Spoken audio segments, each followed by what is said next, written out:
Hello students, Jyoti this side. Welcome to Apex classes. So today we are going to start the first chapter of English, the best Christmas present in the world. So now I tell you the brief of the comprehension first.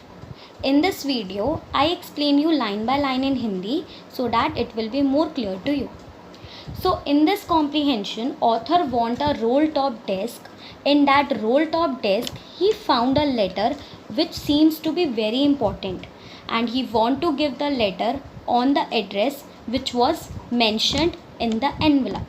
It simply means कि author को roll top desk चाहिए था, उसमें एक letter मिलता है, वो letter बहुत इम्पॉर्टेंट होता है, इसलिए ऑथर वो लेटर उसके एड्रेस तक पहुंचाने जाते हैं.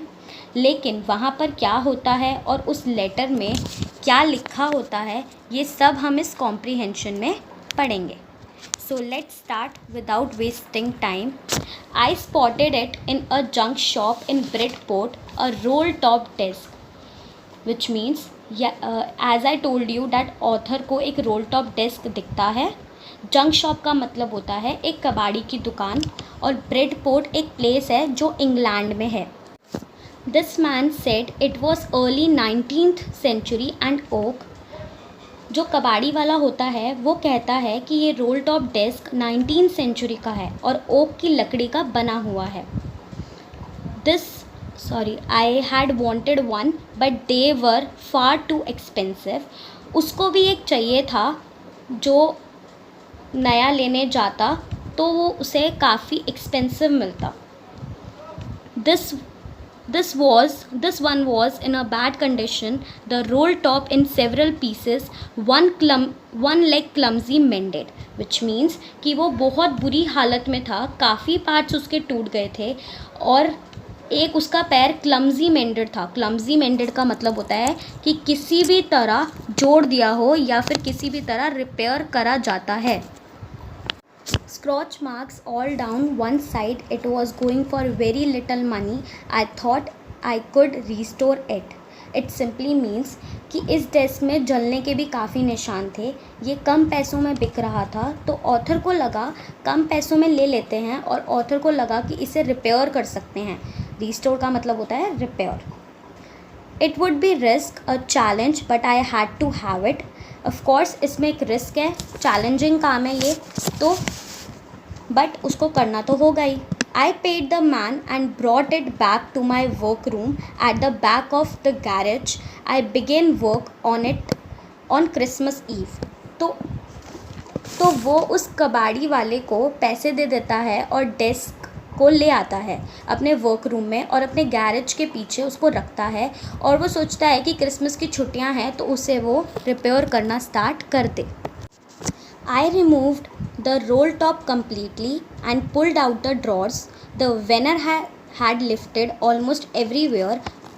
It looked like water damage to me. It simply means कि ऑथर क्या करता है, वो रोल टॉप को ऊपर से निकाल देता है, और वेनर का मतलब होता है फर्नीचर के ऊपर जो सरमाइका होता है ना, वो दिखने में बहुत अट्रैक्टिव सा लगता है, तभी हम उसे लगाते हैं. And looked like water damage to me. Author को लगता है वो पानी के डैमेज की वजह से ही उखड़ा हुआ था. Both fire and water had clearly taken their toll on this desk, which means दोनों फायर और पानी, आग और पानी ने अपना अपना काम कर दिया. जलने के भी काफ़ी निशान थे as I told you, और पानी की वजह से भी वो काफ़ी ख़राब हो गया था. The last drawer was stuck fast. I tried all I could to ease it out gently. In the end, I used brute force, which means अब ऑथर ने 2 ड्रॉर तो निकाल लिए, लास्ट वाला बिल्कुल स्टक हो गया था, मतलब फंसा हुआ था. अब उसके पास कोई ऑप्शन लेफ्ट ही नहीं रह जाता. एटलीस्ट वो एट लास्ट वो ब्रूट फोर्स मतलब बहुत मजबूत ताकत से ट्राई करता है. I struck it sharply with the side of my fist and the drawer flew open to reveal a shallow space underneath a secret drawer, which means अब author थक जाता है कि अब अब इस टाइम पे वह अपने मुक्के के साइड से थोड़ा तेज से स्ट्रक करता है। उसके स्ट्रक करते ही ड्रॉर ओपन हो जाता है और उस ड्रॉर में एक स्वैलो स्पेस का मतलब होता है एक छोटी सी स्पेस जिसमें एक और सीक्रेट ड्रॉर उसे मिलता है। There was something in there. I reached in and took out a small black tin box. Cello-taped to the top of it was a piece of lined notepaper and written on it in shaky handwriting, which means अब उस secret box में भी कुछ होता है तो अब वो ऑथर चेकआउट करता है कि क्या चीज़ है। तो एक स्मॉल ब्लैक टिन बॉक्स निकलता है। अब बॉक्स के ऊपर सेलो टेप से एक पेपर शीट होती है। अब शेकी हैंड राइटिंग में लिखा होता है वहाँ पर कुछ। शेकी हैंड राइटिंग का मतलब होता है लड़खड़ाते हाथों से कुछ भी लिखा होता है, जो उसको बोलते हैं shaky hand writing. Jim's last letter received January 25, 1915 to be buried with me when the time comes. I knew as I did it that it was wrong of me to open the box, but curiosity got the better of my scruples. It usually does. Which simply means ये letter उसे 25 जनवरी 1915 में मिला था, मतलब 25 जनवरी 1915 में उसको receive हुआ था और उसमें लिखा था कि इस लेटर को मेरे साथ जला दिया जाए।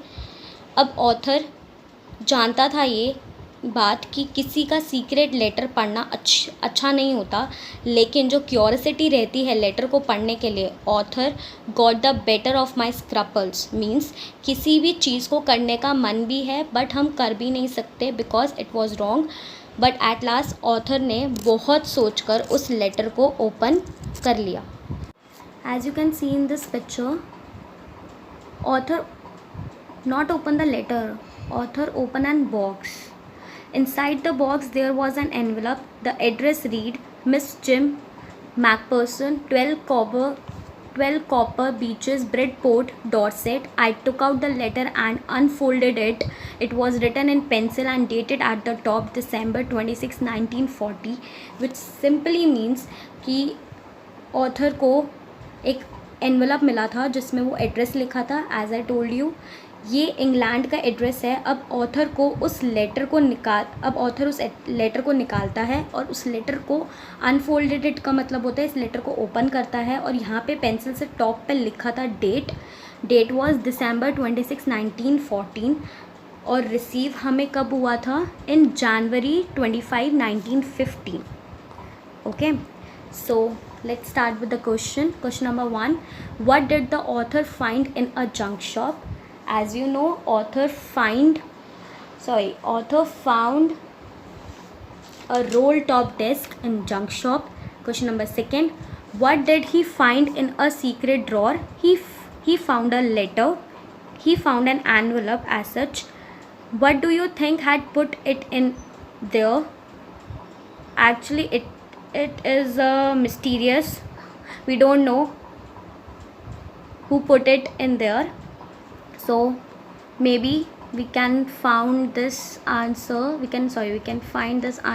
in the next comprehension. So let's begin the next comprehension. So let's start. I write to you in much happier frame of my mind because something wonderful has just happened that I must tell you about at once. It simply means मैं जब ये letter लिख रहा हूँ मैं बहुत ही ज़्यादा खुश हूँ बिकॉज़ मेरे साथ बहुत कुछ अच्छा हुआ जो मैं बताना चाहता हूँ। We were all standing to in our trenches yesterday morning, Christmas morning.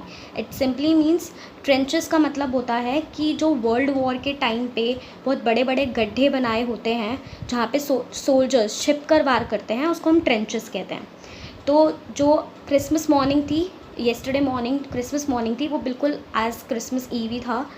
It was crisp and quite all about as beautiful as a morning as I have ever seen, as cold and frosty as a Christmas morning should be.